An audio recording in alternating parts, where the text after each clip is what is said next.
Hey kids, it's Jurassic James on Jurassic James Explains. We're looking at I have trouble saying this name. Chialingosaurus, named after the Chialingo River. This dinosaur was discovered in Middle Jurassic China, and as you see here, I will be now releasing. This is a Jurassic World figure. So let's see. I know you can find them at Target or Walmart. Oh, I don't want to cut it. Ah, there we go. And let's go in there. Like, there we go. So here it is. Here it is. So the dino action, you shake it. It's like this. You shake it like that. Or if you want to do tail, well, no, it's really more one way. So I was thinking if you do it this way, the tail could move for you, but it's really more that this is the handle for this animal.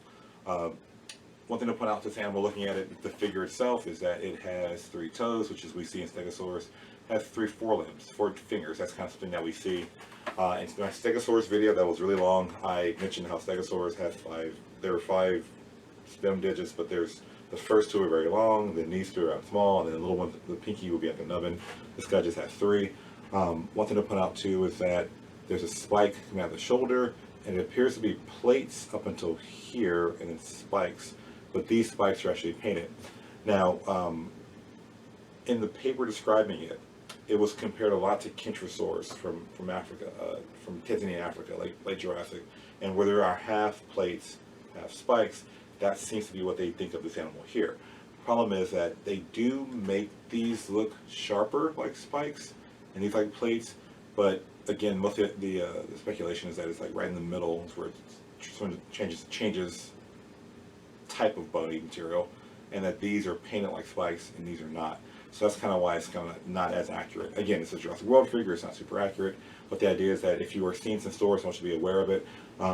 This guy is from China. Now, I did the species on the Chinese Allosaur, well, not Allosaur, it was a Metrocanthosaurus. But the idea is that they didn't live at the same time. So you're like, wait a minute, what happened? I mentioned before, there's Cretaceous to Jurassic, Triassic. Within the Jurassic, there's early, middle, late. This is from the Middle Jurassic, and the one we mentioned before is Middle, late Jurassic. So even then, if you're from the same continent, you might be from the same time. And my example to you is this: if you go outside your house right now, if you're living in North America in particular, are there saber-toothed cats and woolly mammoths walking around? You're like, well, hopefully not. That'd be terrifying. But the idea is that those animals live where you live, maybe, but they're not here right now. Your time is different. Well, these guys had died out when extinct by the time that one showed up, and they all died out when extinct when we have raptors, and then they died out and we have, well, different kind of raptors. So again, there's that timeline again. It's very important. But for the figure itself, we're comparing it. The bones found, about 3 or 4 individuals, have been classified as juveniles.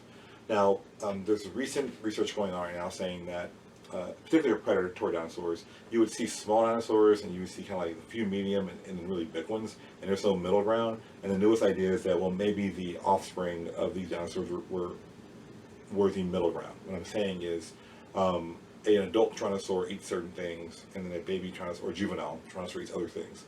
And so the idea of having middle predators were pushed out because the Tyrannosaurs, while growing up, had those roles. An example of this is we have Deinonychus, the raptor. It's a science of histology, studying the bone texture, and studying the contents and chemical signature of the bone. You can tell what the animal's eating.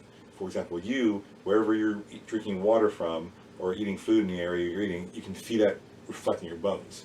So that being said, we're looking at the Stegosaur. The idea is that we're seeing that the skeleton we have are been estimated to be about 4 meters, or 13 feet, 14 feet. But the idea is that they believe that most of the ones found are juveniles, which means they can get bigger for one thing, but also think about a teenager, think about that age for humans between like 11 and 18 or 19. There's a lot of changes in the body system, so only finding what we think are juveniles in the animal does not give us a full view of the animal itself, right? That being said, from what we do have, the comparison was very much to Chialingosaurus. And I think one of you said in one of my comments to my Stegosaur video how Stegosaurus itself is really the odd man out. Having a whole row of plates and only 4 tail spikes is unusual, whereas most Stegosaurus we see had half plates, half spikes. So it's kind of assumed that all of them had that. And we've been finding fossils in Europe and Asia that kind of show that. Now, one thing to point out too, in the world of Stegosauria, they're redefining and outlining the different species of Stegosaurs in Asia. And they're saying that some we thought were new species, maybe juveniles of other species, so I would say stay tuned. Unfortunately, our friend Chialingosaurus falls in that group, so there are some paleontologists saying this genus is invalid and maybe a juvenile of another species. We'll have to just wait and see.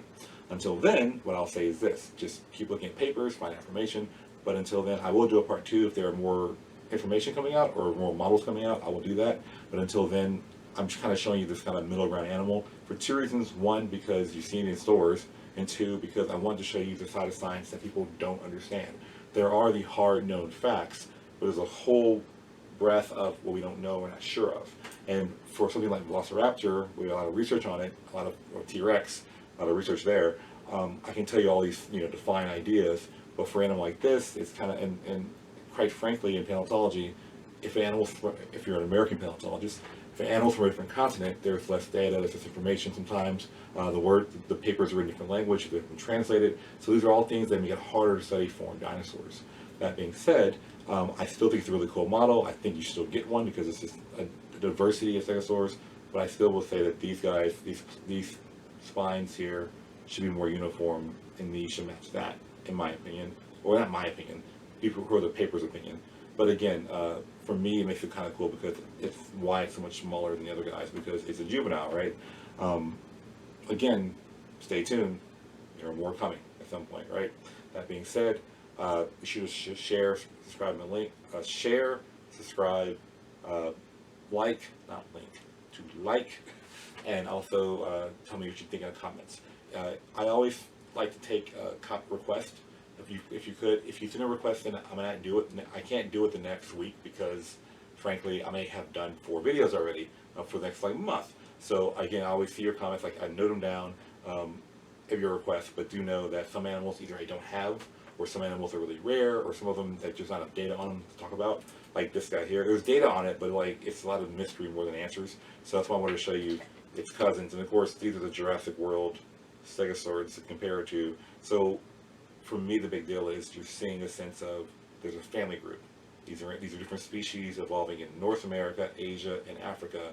Same family-ish, but different adaptation for environments, right? That's the point of this whole video and channel. That being said, I'll see you guys later, and thank you for tuning in, and click on one of the boxes around me. Thank you.